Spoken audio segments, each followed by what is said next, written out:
सर्वदा ओम सुमुखदन्तस्य कपिलो गजकर्णिके लंबोदरस्य विकटो विघ्ननाशो विनायक धूम्रकेतुर्गणाध्यक्षो भालचंद्रो गजानन द्वादशैतानि नामानि विद्यारम्भे वायुष्प्रवेशे निर्गमे तदा संग्रामे विघ्नहर तस्मै न जायते शुक्लां वरदं देवं शुचिवर्णं चतुर्भुजं प्रसन्नवरदं ध्यायते सर्वविघ्नोपशान्ते विसिद्ध्यार्थं पूजतो सुरासुरे सर्वविघ्नहर तस्मै गणाधिपते नमः।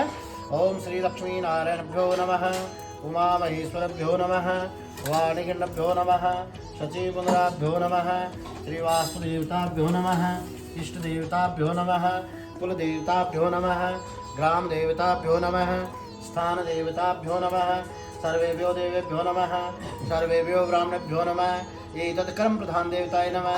श्री गुरुचरण कमलेभ्यो नमः। मातृपितृचरण कमलेभ्यो नमः। रिद्धि बुद्धि सहिताय श्री महागणाधिपतये नमः। सुनो वीर हनुमान राम लखन और जानकी सदा करे कल्याण। बोले सत्यनारायण भगवान की जय। तो भगवान की कथा का प्रथम अध्याय प्रारंभ होता है।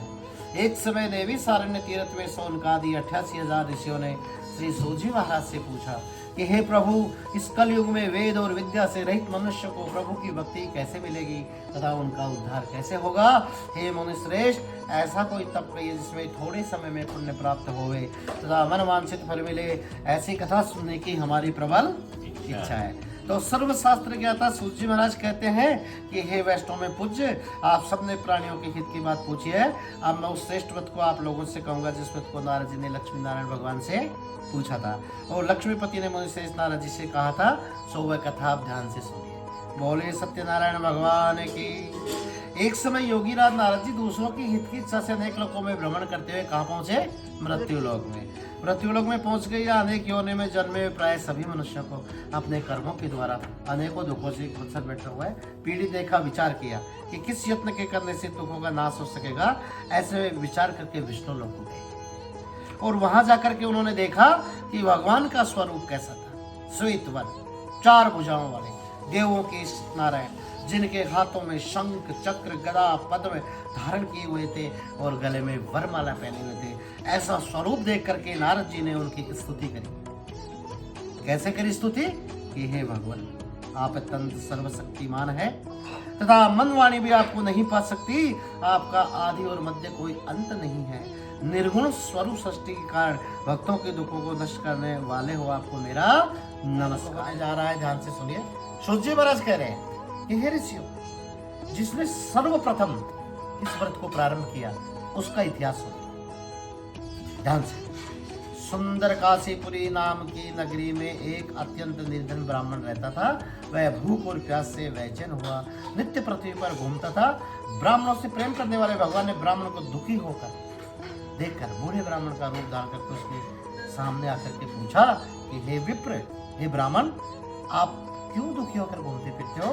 मैं सुनना चाहता हूँ, आप मुझे बताइए। तो निर्धन ब्राह्मण कहता है कि हे प्रभु, मैं निर्धन हूँ, भिक्षावृत्ति करता हूँ, इसलिए फिरता हूँ। यदि आपके पास में इससे छुटकारे का कोई उपाय है तो कृपा करके आप बता दीजिए। तो वृद्ध ब्राह्मण बोला, जो सत्यनारायण भगवान थे, वो कह रहे हैं कि जो सत्यनारायण भगवान है ना, वो मन इच्छा फल देने वाले हैं, इसलिए हे ब्राह्मण, आप उनका पूजन क्यों नहीं करते हो? ब्राह्मण कहता है कि मुझे तो कुछ आता ही नहीं, आप बताइए। तो जो सत्यनारायण भगवान थे ब्राह्मण को सारा विधान बताकर अंतर्ध्यान हो गए। जिस व्रत को वृद्ध ब्राह्मण ने बताया मैं उसको अवश्य करूंगा, ऐसा निश्चय करने पर उसे रात में नींद नहीं आई और वह सवेरे उठ सत्यनारायण के व्रत का निश्चय कर भिक्षा के लिए चल दिया। उसको भिक्षा में और दिनों से दूना धन प्राप्त हुआ तो उसने बंधु बांधवों के साथ भगवान का व्रत किया। उसके करने से ब्राह्मण सब दुखों से छूटकर अनेक प्रकार की संपत्तियों से युक्त हुआ और उस समय से ब्राह्मण हर महीने करने लग गया। इस तरह भगवान के व्रत को जो भी कोई करेगा वह मनुष्य सब दुखों से छूट जाएगा। इसलिए नारद जी से नारायण का कहा है और मैंने कहा हे विप्रो, अब और क्या सुनना चाहते हो? ऋषि कहे हे मुनीश्वर, इस ब्राह्मण के बाद में किसने किया ये भी बताओ। तो ये सब सुनना चाहते हैं। तो बोले सुनो, एक समय काफी धन संपत्तिवान हो गया हुआ ब्राह्मण तो एक लकड़हारा था जो जंगल से लकड़ी काट के शहर में बेचता था। प्यास लगी, लकड़ियां बाहर रखी, ब्राह्मण के घर के अंदर प्रवेश कर गया। अंदर जाके देखता है तो इस प्रकार से वहाँ कथा पूजन चल रहा था। बैठ गया, कथा सुनी, प्रसाद खाया। फिर पूछा कि भाई तुम किस देवी देवता का पूजा कर रहे हो? बोले सत्यनारायण भगवान का। बोले इससे क्या होता है? बोले भाई जो कुछ हुआ है ना इनकी कृपा से ही हुआ है। ब्राह्मण से स्मृति के बारे में जान करके लक्कड़हारा बहुत प्रसन्न हुआ और चरना मतले और प्रसाद खाने के बाद अपने घर को गया। लक्कड़हारे ने अपने संकल्प किया कि आज लकड़ी बेचकर जितना पैसा मिलेगा मैं भी उससे भगवान का उत्तम व्रत करूंगा। मैं और भी कथा कहता हूँ, सुनो। प्रजा पालन में लीन तुंगध्वज नाम का एक राजा था, उसने भी भगवान का प्रसाद नहीं खाया था और बड़ा परेशान हुआ था। कैसे? जब जंगल से शिकार खेल के वापस आ रहा था तो कुछ हुआ नहीं, कथा करने के बाद प्रसाद वितरण कर रहे। राजा ने ना तो नमस्कार किया भगवान को और ना प्रसाद खाया, अपने घर चला गया। जाके देखा तो सब कुछ दस पाया तो जान गया ये जो है भगवान ने किया। मालूम चल गया कि मैंने क्या गलती करी है। वापस गया, सभी ग्वालों को इकट्ठा किया और कथा सुनी, प्रसाद खाया। फिर आकर के देखा तो सब कुछ ठीक था। दीर्घ काल तक सुख होकर मरने पर सब लोग को गया। जो भी मनुष्य इस परम दुर्लभ को करता है भगवान की कृपा से उसे धनदानी की प्राप्ति होती है, निर्धन धनी हो जाता है। बंदी बंधन से मुक्त होकर निर्भर हो जाता है, संतान को संतान की प्राप्ति होती है और सभी प्रकार के मनोरथ पूर्ण करते हुए वैकुंठ धाम को जाता है। जिन्होंने पहले व्रत को किया उसके दूसरे जन्म की कथा कहता हूँ। व्रत शतानंद ब्राह्मण ने सुदामा का जन्म लेकर मोक्ष को पाया। उल्का मुक्त नाम का राजा दशरथ होकर वैकुंठ धाम को प्राप्त हुआ।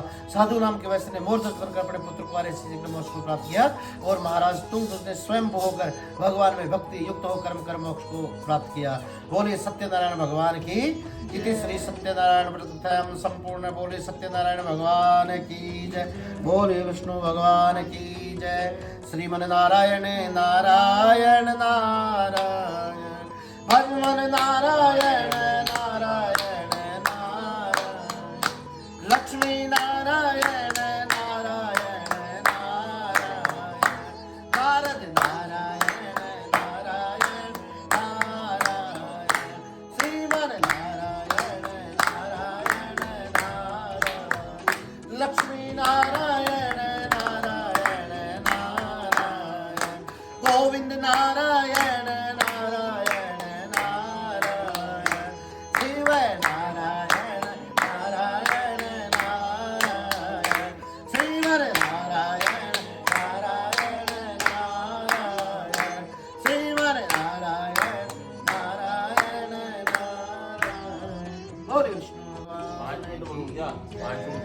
सच्चे दरबार की जय। माता लक्ष्मी मैया की जय। गणपति महाराज की जय। राधा कृष्ण भगवान की जय। बोले शिवजी महाराज की जय।